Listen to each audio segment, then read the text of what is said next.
Your father's a dentist. Mhm. Your mother's a lawyer. So why did you choose not to become a lawyer? I'm not Shashi Tharoor exactly, but yeah, it's good to throw a good. It's good to have a good lexicon. I think it's a good asset to have, and nothing beats the Indian system. You do way too much work, and you get just the right amount of hand skills for it. But I think we can introduce a little more analysis and the why behind treatment planning. In Understood. EY or in any school, you realize it's not just tough to get in; it's sometimes tougher to get out. And the second car was stuck in the wet sand because we were pretty much by then in the sea, and So you had a nickname of being the chocolate boy in undergrad school. Did you have one during your postgrad days or? Hi everyone, welcome to the MADtherapy Sessions podcast. In today's 7th episode, we have Dr. Pranav Bhide. Dr. Pranav Bhide is a prosthodontist. He completed his BDS from India, did DDS and MDS from USA. He is currently working as a clinical assistant professor in Missouri School of Dentistry, USA.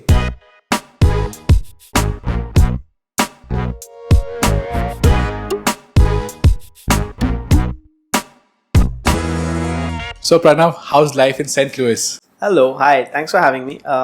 Life is good. Life is good in St. Louis. It's in the Midwest, so it's not exactly New York or California, but it's got a good city vibe. It's more like a countryside vibe? No. It's a bit of a mixture actually. It does have there are some parts of St. Louis which you probably go more in the rural areas, and some of it has some downtown city kind of a vibe. But it's a good state. It's a good city because it's the transitions point from the north to the south and the east to the west. So it's got some history to it. There's an arch and there's a lot that's happened in St. Louis as a city. It's in the last few years it's kind of gone down, but it's coming up again, and it's got a nice vibe to it. So I like it. I like living there. So working now as a I'm currently teaching Okay. at a school in St. Louis, Missouri, at a dental school. I'm teaching the undergrads, and I'm working in a private practice part time. Wow. So that's kind of what I'm doing. So I'm splitting my time between the two, and the school is called Andrew Taylor Still, AT Still University. It's also Missouri School of Dentistry and Oral Health, so MADtherapy as they call it. And yeah, that's kind of what I'm up to these days. So how did you end up there? Like, where did you start? Like, Oh gosh, that's a long story. Well, I first started. I mean, when I went to the US, the first place I was at was in New Jersey. I did my residency in prosthodontics there. I followed that with a 2-year in which school? in Rutgers Okay. School of Dental Medicine. So you did a MDS there, right? Yeah, MDS. Yeah. So then so that was in prosthodontics. That was in New Jersey, Newark, New Jersey, right across the river from New York City. And I did my license boards then and got licensed in the state of Michigan. But I also wanted to do a DDS, which is an equivalent to a BDS. So I did a faculty DDS program in Michigan for 2 years, and then I was working in a private office in Michigan at that time, concurrently, and then I moved to Green Bay, Wisconsin, Okay. and started working at a company called Dental Associates as a full-time prosthodontist. And then I've just taken a brief break from that. I might go back there actually. So I've moved to St. Louis. I've moved around a bit, as you can see. That's great. So you have, if I may say, like moved almost 3-4 different places in the last half a decade in the US. Yeah. Which one out of it was the best for you? I mean, living wise, study wise, overall. That's a tough question. And that's a good question because I liked New Jersey when I was there. But then towards the end, I kind of a lot of people who I was with had moved out, and I felt like, it was better for me to move on because I'd finished my program. Then of all the places so far, I've liked Michigan a lot because I made Why a is lot that? Well, I made a lot of friends there. I actually ran into a few school friends from school here, high school, like Chamber. Yeah, I know. Okay. Can you talk about believe that that? later. And it so happened that incidentally we were living all on the same street or the same road. Really? In a place called Royal Oak, Michigan, which is a pretty kind of urban, young town. It's a nice place. And I made friends there, and I used to go play tennis a lot. So I made friends playing tennis. And I just got more mobility when I was in Michigan. I was a little more used to the weather and stuff like that because I'd spent 3 years in the US. So I would say Michigan has a special place in my heart. I liked it. like that's one thing which I always wanted to ask you, because whenever I spoke to you, always were hopping to different cities. Yeah. So I'm I like, still am actually. yeah. So you did your MDS in Rutgers, right? Yeah. How was the overall program?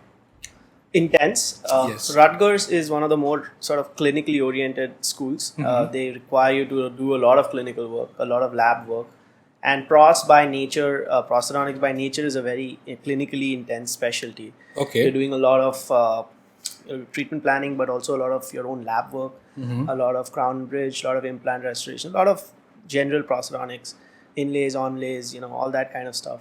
To say nothing of what you're doing to provide other allied care, restorative dentistry and stuff like that. So it was the most intense program so far that I've done. And Okay. It was tough, yeah.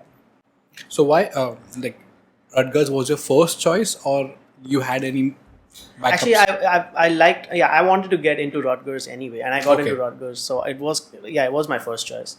I didn't, the cycle I applied in, I didn't apply to a lot of schools because Okay. I was a little late on my applications because I had finished some stuff and I was still in internship. So I wasn't sure if I was even going to apply that year. But I finished some other exams on time, and then I thought I'll just give it a shot because it's nice to be a part of that cycle. And then they call you for a bench test. And incidentally, again, my bench test at Rutgers was the first bench test I gave. So, Okay. so it was all sort of lined up and just worked out. Yeah.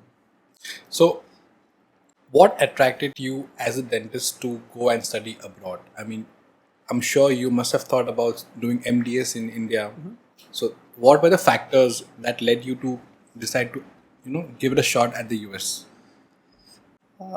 There are a multitude of factors. I went to the US in 2011 for a Okay. trip, and I had just met a few seniors who had been there, and I went to Rutgers actually to just see the school. Didn't get a chance to go and see, and we had very little time that day. But I came back and I read about the programs they had to offer, and I actually remember seeing the dental lab there, and Okay. I was seeing the work the residents were doing, and I didn't know they were the postgrad residents, and I was just so impressed by. I knew very little at the time, Yeah. but I remember seeing some wax ups I was very impressed with. And there was a faculty member who was kind enough to just show us around for about 10 minutes. We saw that, and I was very impressed to see that. So I thought that that kind of maybe left an impression in me, and I thought maybe this is challenging. My dad's a dentist, so I probably have been asked a lot, why did you want to go to the US or anywhere else? But I think I always wanted to do something independently, and US gave me a good chance to do that. So it's a lot of things. There were some personal reasons, there were some professional reasons that I felt that I should take a chance and go and see if it all works out. I was just trying it out, man. Yeah. I didn't have a definitive thing. It wasn't like life was going to be really sad if it didn't work out or anything. I was just playing it by ear, as they say, and seeing if it works out, and it did. So it was nice. So, you had a vision in 2011 about certain things that if I move to the US, these things will happen. Have they happened according to you? Has it made you a better dentist, a better human being, or whatever you thought of becoming one? I don't know if I can judge if I'm a better dentist. I think that's something I try not to do. I'm Okay. better than what I was maybe 2 weeks ago. I always try to keep myself updated with stuff that's going on. In some ways, I'm trying to hone my skills and try to get better. But yeah, as far as the experience of being in another country, cooking your own food and all that kind of stuff, that's a bit of a cliche that you really learn everything the best way when you're thrown in at the deep end. But it's true. I mean, it's really true. So in that sense, yeah, I guess that independence brought out a different side of me, which I didn't know I had. And I think that happens to everybody. So.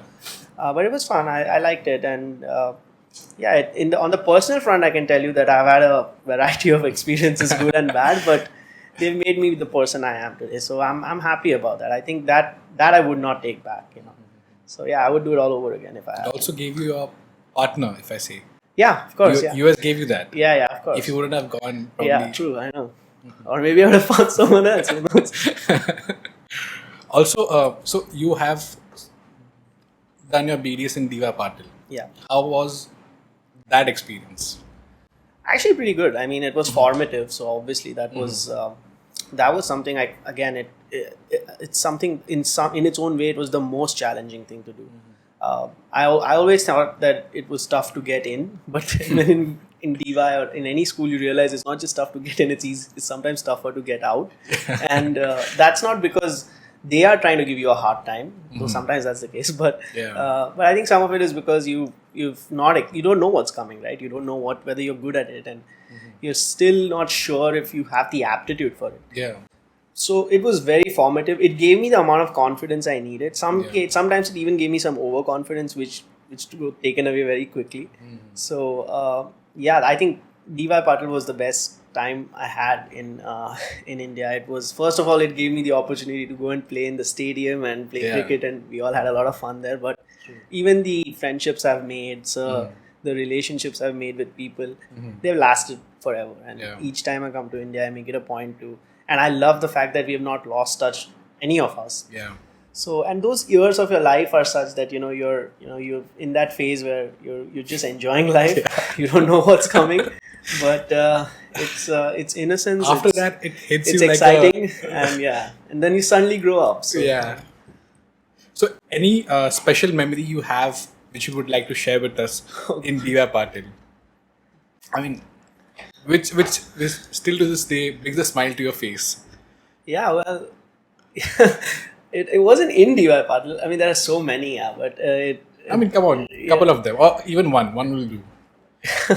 There was one time when we had all gone out, all of us friends, and we had this one friend of ours who was more confident than he should be about roads and where he should be taking his car. And we were at the beach in Alibag. It was nearing sundown, nearing dusk, and we thought that we should probably get out and go back home because we had to drive back to Panvel. And this guy said, well, let's just go to the beach. And he did something like this, follow me.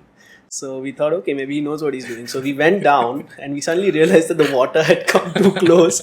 So we had two cars, and one car actually managed to get back on the road, and the second car was stuck in the wet sand because we were pretty much by then in the sea.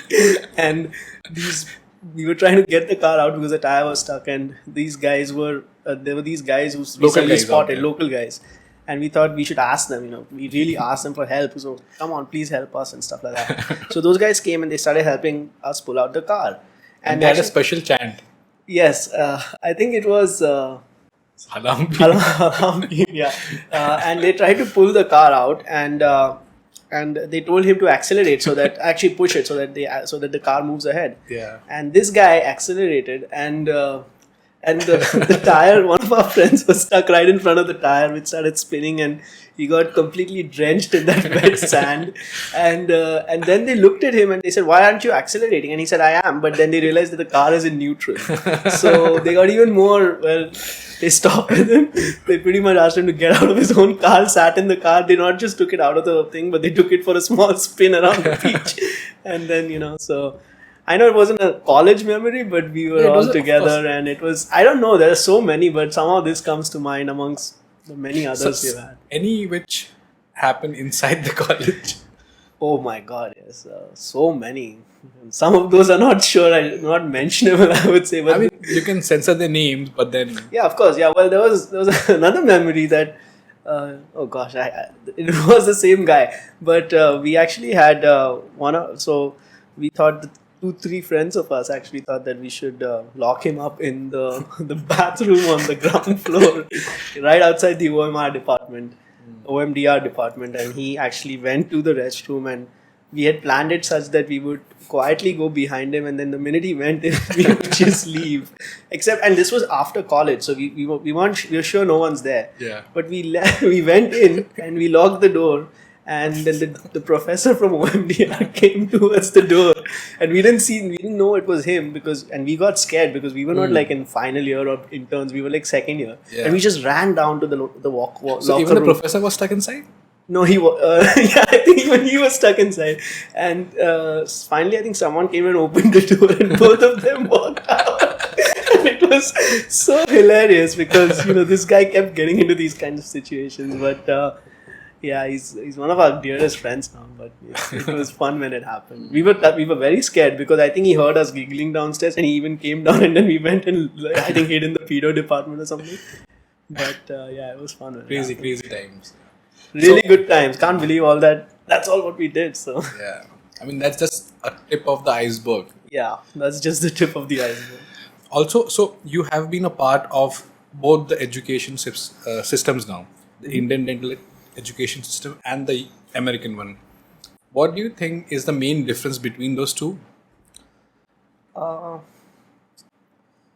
I think the Indian dental education system is a lot stronger in some ways in didactically. Okay. I think we really get hammered with the concepts very correctly as we Okay. should. Probably at that stage, and it could be because we do dental school a little earlier in India. We don't have 4 years of college after high school, so Okay. that could be why. But so in some ways, yeah, that's a difference, a standout difference. Okay.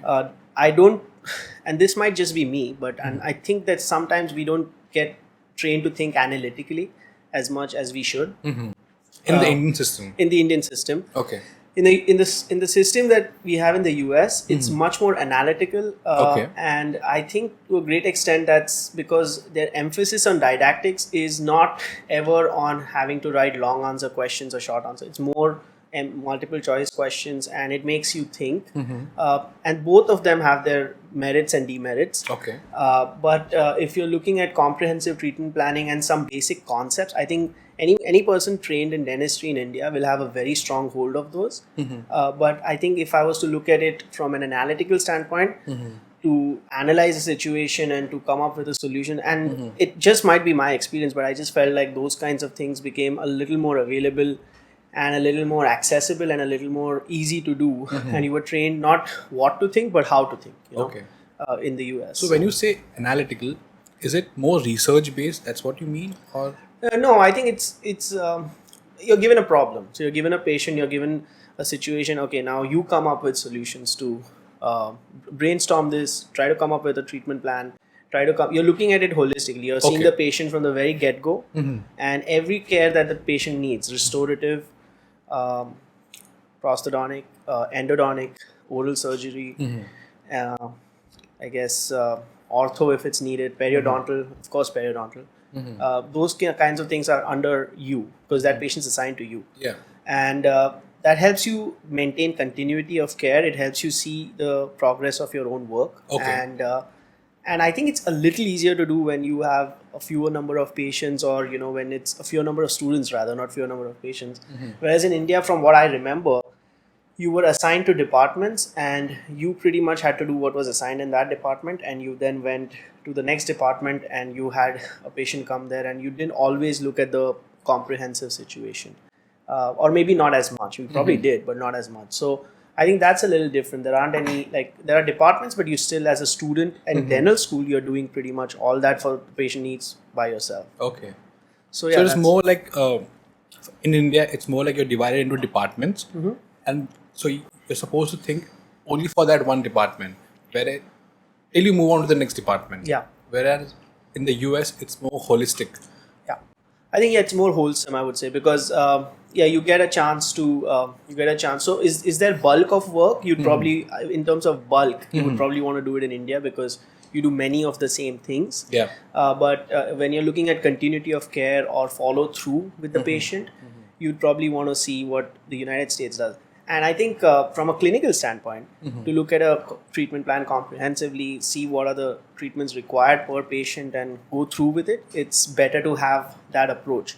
That's not to say that what you learn in India is obsolete. Obviously, it's not. I'm saying that builds your foundation really strong. Okay. But the United States schools in the United States just probably train you a little differently. So I think a good blend of the two would be the best thing. But it's apples and oranges. It depends on how many students you have in one section versus how many students you have in another section. Got it. So One thing which you like about the Indian system and one thing which you dislike or probably want to change in the Indian dental education system, what would that be? I think nothing should take away the fact that when we get trained in India, we really get our feet wet with procedures. I think that's goes without us. I mean, you know that as well as I do. We really get trained with what the procedure is to the point where you're quite sure of how to do it. Okay. it's been a while for me, so I don't know if this is a fair analysis, but I think one demerit is that often we're so caught up with the procedure that we don't know why we are doing it or what the follow-through plan for the patient is. So when you're saying you're extracting a tooth, it's on your file or in the computer or whatever, the number 11, well, 2, 3 needs to be extracted or something like that. I'm just giving you an example. And you just know that you have to go and take it out, but you need to see whether there's a plan ahead for the patient. And sometimes, there is a follow through, what that follow-up treatment would be. And I think, to be fair, when we were in oral surgery, they would make us think on those lines. And understandably, it's not possible to do it when you have that many bulk of patients. But I think in America, sometimes when we are having discussions with students on what the comprehensive plan is, we make them analyze why they're taking the tooth out, when they're taking the tooth out. Sometimes you want to do some adjunctive work on the tooth even before you take it out, just so that there's availability of bone for a future implant or stuff like that. And just trains them to think in that line. So doesn't mean it always works, but in terms of bulk, I would say nothing beats the Indian system. You do way too much work and you get just the right amount of hand skills for it. But I think we can introduce a little more analysis and the why behind treatment planning. Understood. And one thing which you like about the American system, and one thing probably which you think they could improve on. It would be the same answer really, but I would like, that's the part I would like, and that would be another thing. I mean, the bulk would be something I'd like to improve on. This might be very unpopular, but I think we learned a lot in our internship in India. In America, I don't necessarily think dental schools have a provision of internship. Students go out. So there's no internship? No, it's a 4-year program.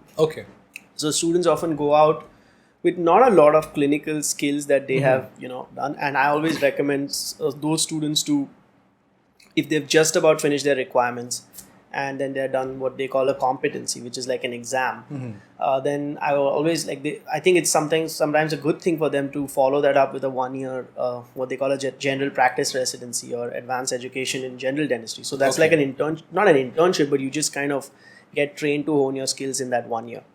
So that's something I would, if possible, incorporate, which would help them get more accomplished with clinical procedures. So makes a lot of sense. Just my 2 cents, I guess. And coming to dentistry, like clinical dentistry, what's your favorite dental instrument? Dental instrument? That's like my favorite question I ask dentists. Well, it's a very strange instrument to give you, but I like an instrument called the Zachary instrument. I guess I've been using it a lot lately, so maybe that's why I'm saying. Can you please spell that for us? It's Zekry.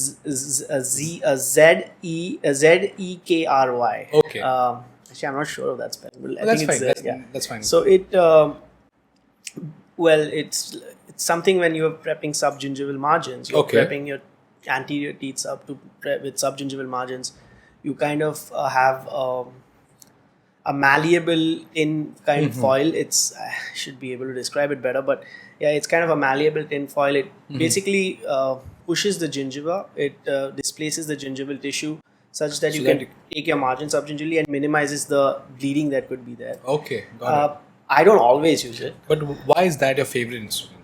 I think it just adds a little bit of finesse, especially when you're prepping gingival margin taking some gingival margin subgingivally in cases where there's likelihood of inflammation and stuff like that. So is it only for aesthetic cases, or it's only for anteriors. I mean, I wouldn't necessarily use it for a posterior.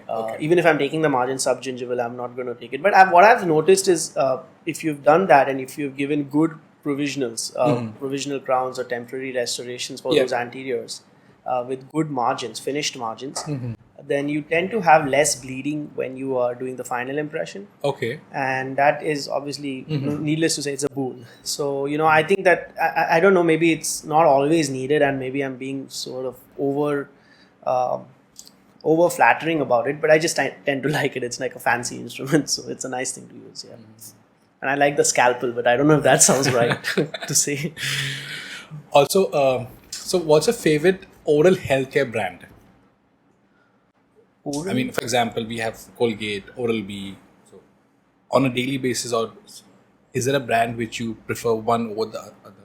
Not really. I mean, Colgate, I guess, is what we recommend quite often. No, personally, I'm speaking on a personal front as to what you you go in a pharmacy, and that's one oral healthcare brand you tend to pick on.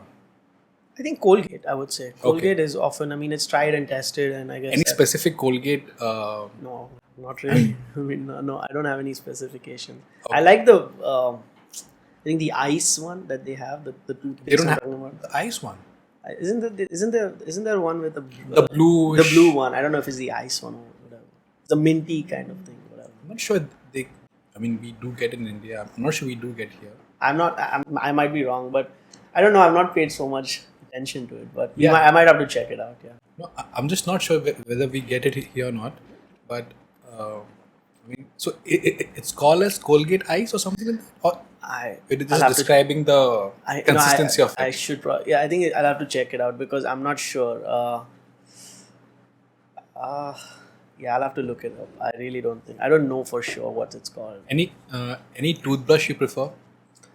Uh, Are you into electric toothbrushes? yeah, I mean, I think it's a good electric toothbrushes are. I mean, especially for patients with dexterity issues, I can't stress it enough how important it is to have electric toothbrushes, and it's good. I mean, it's a good tool. Brushing is very important, as you know. I mean, that's kind of the most fundamental thing to say as a dentist. But I think good electric toothbrushes, good toothbrushing technique more than anything else, using soft bristle brushes and Okay. those kinds of things are very, very useful. And I think there's an Oral-B one that I like. I have to look it up. There are some, I think there's an Aura-Cura one, if I'm not wrong. Yeah. That's good. And there is. But do you use one on a personal front? Yeah, I do use it. Okay, you use one. Yeah. Well, actually, I forgot to get mine to India, but yeah, I don't know. I use it when I'm there. Yeah. Okay. So your father's a dentist. Your mother's a lawyer. So why did you choose not to become a lawyer? Oh, that's a bouncer, but.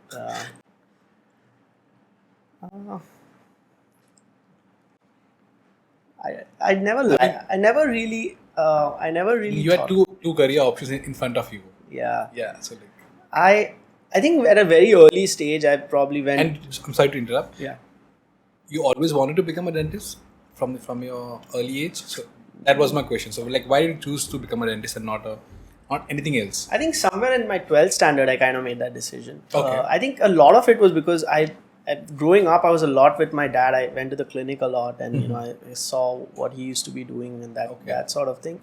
I didn't not necessarily see a lot of what my mom did, and it was so many briefs and papers that it probably freaked me out. I was like, I don't know if I'm going to do so much reading, and I think actually law is very interesting, and I think it would be interesting to see if you could arbitrate and you could be arguing a situation and use your language. And now when you go through contracts and stuff like that, you realize how much intricacies they bring into a contract, and it's so important to have a good lawyer.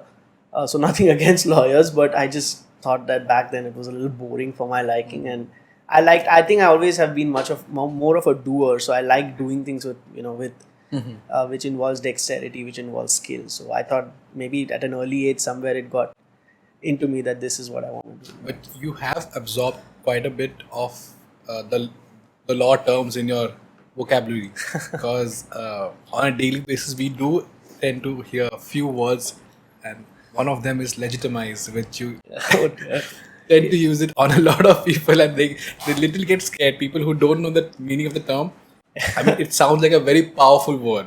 Yeah, it's good to throw a big word once in a while. I mean, I'm not Shashi Tharoor exactly, but yeah, it's good to throw a good. It's good to have a good lexicon. I think it's a good asset to have, and I think sometimes it helps to just talk to people. I mean, sometimes you have to really, especially when you're talking, you need to use certain words which are more clearer for people to understand. But sometimes you're walking a fine line, especially when you're even. This what we do is a person-to-person thing, right? It involves if you're very blunt and not diplomatic. At the end of the day, if you're telling a patient something that you don't want him to hear, or that patient has come to you and he doesn't want to hear it, you don't have to. You sometimes have to sugarcoat it. You always have to be honest, but you have to be able to sugarcoat it, and not just close the door without leaving a small window open for him or her. So, how do you chill and relax in your daily life? Like, what are the stuff you do to like I have a few hobbies. I like playing. I like playing tennis a lot. Lawn tennis. Lawn tennis, and I have some friends in Michigan I used to play with. Now I have some friends in St. Louis. I play soccer with. We play indoor soccer a lot because. Pranav, yeah. Huh? It's football. Oh, sorry, football. Yeah, sorry. I'm sorry, it's American football and soccer for you, but then. Oh gosh, yeah, no, actually, we should know. I'm so sorry, God. It's football. But yeah, actually, we have in St. Louis we have a small AstroTurf indoors, and they only built it recently. So we went to play a few times, and I think it's the best workout you can have. Yeah. I didn't know how much I was out of shape till I actually ran for like just 1 hour on a football field, not a soccer field. So but yeah, there's I lawn like playing tennis, tennis. there's football. And Well, tennis I can only play in the summers because winters are like you can't really be outside. who's your favorite tennis player? It has been Novak Djokovic off late, notwithstanding what's going on. But yeah, Federer and Djokovic for me, so always.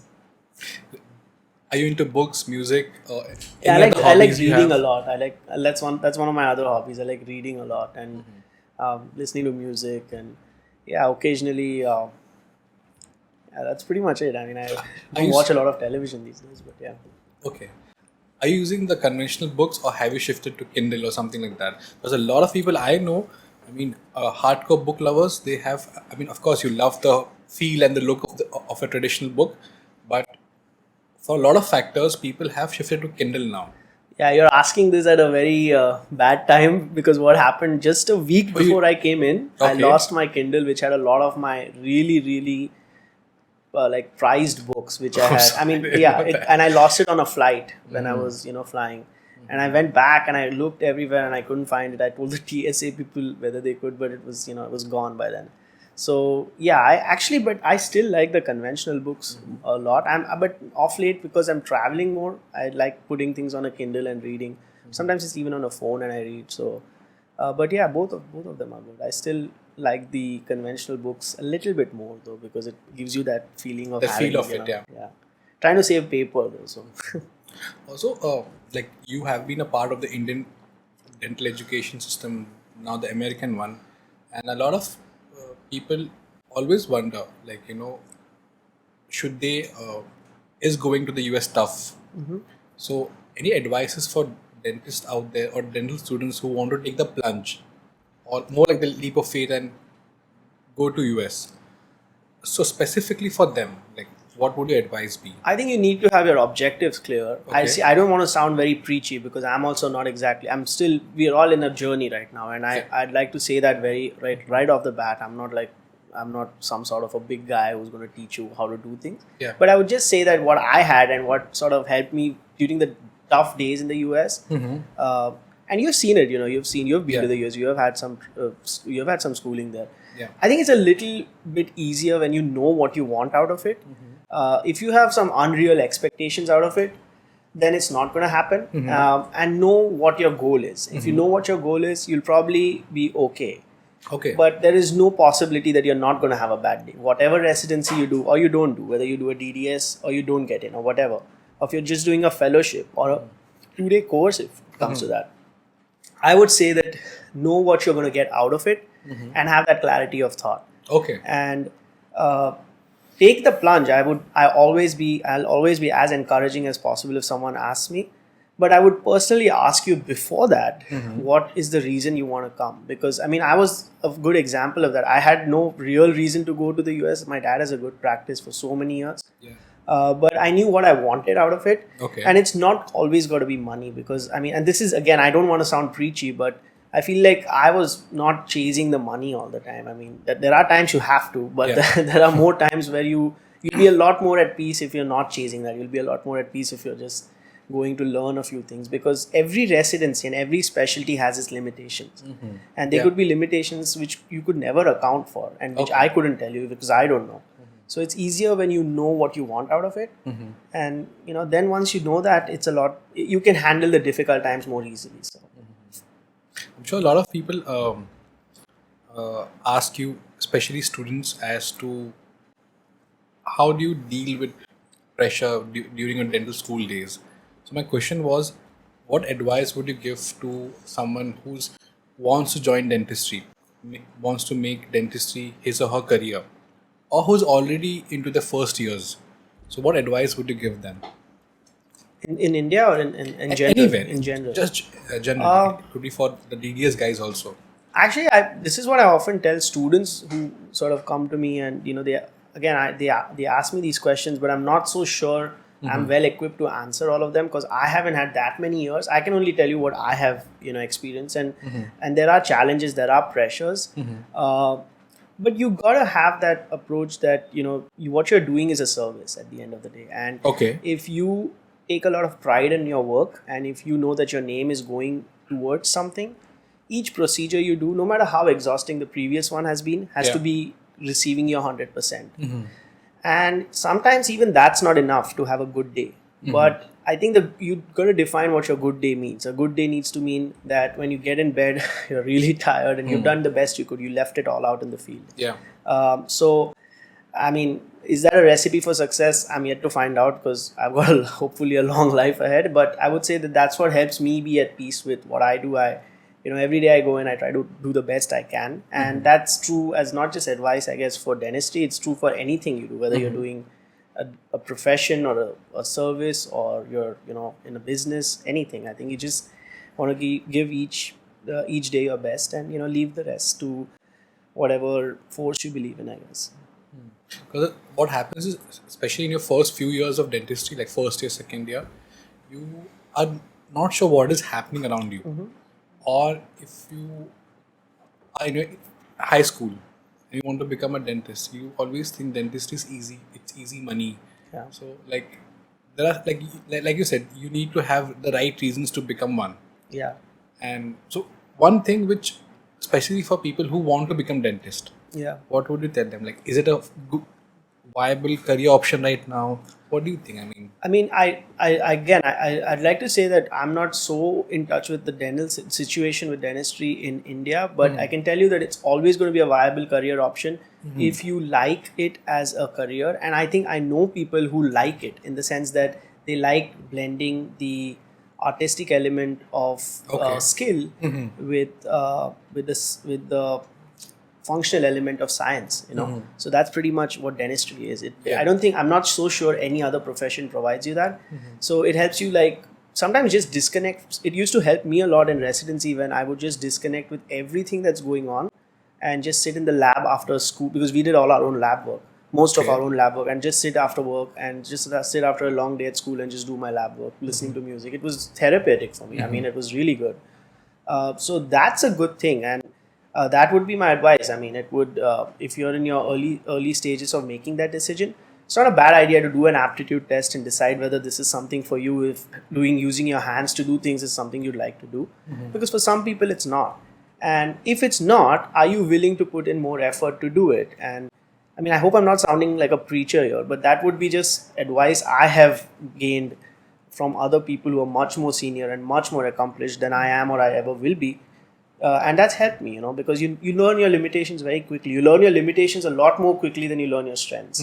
And that helps. So, that's something I'd like to say. I would just like to add that a lot of us go to dental school right after college, which is only 12th grade. So you're not that. So enjoy a little as well, I think I had a lot of fun, but there are still things I wish I had done. And, there are still things that you always look back and I feel like regret and remorse are two different things. Regret is what you feel bad for what you didn't do, and remorse is what you feel bad for what you did do. And regret is always stronger than remorse. So enjoy life, have fun, and make the most of every day and learn. So that's one thing. Like, especially during our last days in the BDS program, during internship, we always wanted to get out of college. I just wanted to go out and explore the world. But after going out, it's like a cycle which you think, oh, I need to go back and do this. I didn't do this. Like you said, and rightly so, like very powerful words, like, regret is more powerful than remorse. So I keep telling people, like, have fun during your undergrad days, because so true. It's quite different during your postgrad days. Like, even everyone around you is in that age that they want to explore everything. And I mean, I don't mean to sound so overly self-pitying about it, but honestly, as Indian students, we suffer so much through 12 goddamn years. I mean, so many years of school and pressures and stuff like that. True. I mean, sometimes you need someone to put a hand on your shoulder and say that, you know what, it's okay to have a little fun. It's fine. I mean, don't like have fun in the wrong sense. Don't do wrong things. But Yeah. I mean, have fun. Enjoy your life a little. It's not, those years are not coming back. And if you're going to spend those years under a lot of duress and pressure, you might still do well, but you live many years later, you'll probably look back, and this makes me seem like really old or something, but you will look, I you know this, I call you so many times on a weekend, I'm like, just missing you guys. Yeah. I'm like, what's going on? What are you guys doing? What's up? And especially with COVID, it's been so clarifying that Tougher, yeah. every moment you live it the best you can, because it's a different world we live in now. So you had a nickname of being the chocolate boy in undergrad school. Did you have one during your postgrad days, or I mean, I'm sure you must be a hit among your students in college right now. Oh God, no man, I don't know what to say to that. I didn't know I had that nickname. I realized very late in the game that I had that nickname. I thought you had that nickname. That's the beauty of it. Like, Oh God. You don't come to know when you. No, I was always behind you a few steps, so I was living in your shadows a little bit. People who live in the shadows do the best. Sorry? People who live in the shadows do the best. Yeah, I know, they're very discreet, but no, I not really. It was just I don't know. I didn't have anything like that. I had good fun, but nothing like We'll that. let that pass. Yep. So my final question to you would be: what's next for Dr. Pranav Bhide? What do you plan to do? In dentistry, in life, anything? If you could share with us. Whatever life throws at me right now, because I'm in this stage right now where I'm teaching, and I like what I'm doing right now. So Is that an end goal? Like you plan to continue teaching, or probably, there are some other hassles come that back to India, start your own dental school? dental school. No, that's what. Like, what's your what do you wish to do in dentistry? I hope to come to India more frequently now. Okay. Because I want to spend more time with my parents and be able to do that. I don't know how possible that might be, given just because of the trap. Because at this time I've come after 4 years, so it's like a big long time. But yeah, I don't know what's next. I'd love to tell you. I wish I knew, but right now I'm just focusing on what I'm doing, and I'm hoping to continue doing that for a bit. I might go back to full-time private practice if it comes to You're that. you're enjoying your teaching experience right now. Yeah, more than I thought I would. More than I thought I would, and I like it. But at the same time, I think there are some other limitations that come, and I might have to sort of go back into private practice just to. I don't know. It's not really. I don't have a fixed plan. As I said, whatever comes my way, I'm just gonna plunge at it and do the best I can. Okay, last thing, like that's a personal question for me. So, like, which is the next city you plan to, like, you wish you would practice there? Like, probably it may not happen, and may not necessarily be in the US, but something which you would love to go there, settle down, and practice.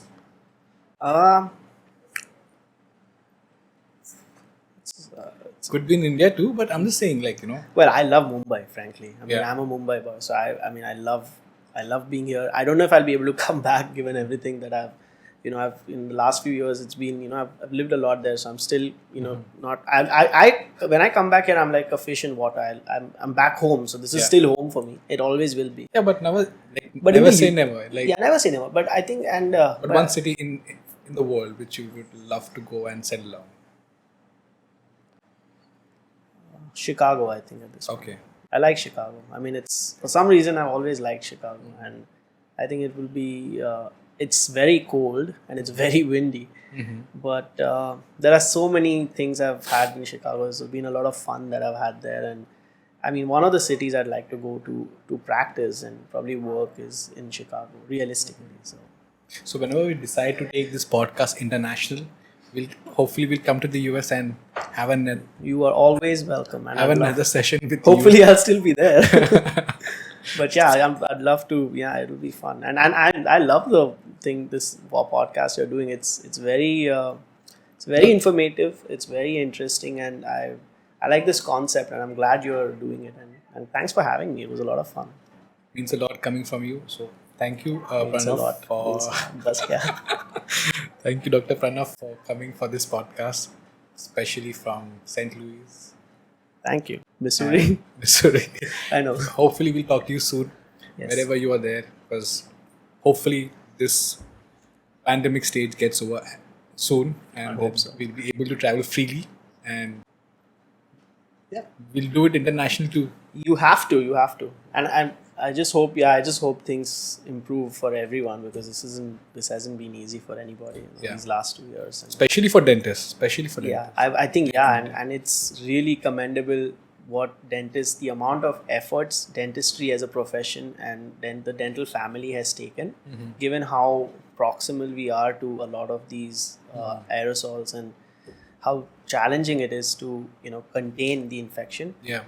I think it's not enough credit is given to the dental society of this. I mean, to the dentists in India and all around the world to still provide care and still do the best, putting their life. I know dentists who have lost their lives, and I'm not exaggerating. Yeah. So it really shows that the profession is noble, and people who think that it's just people who make money and stuff like that, they need to realize that this is something that it's improving the standard and quality of life, and that should come at a small price. Absolutely. But anything that's free is it's always loses value very quickly. True.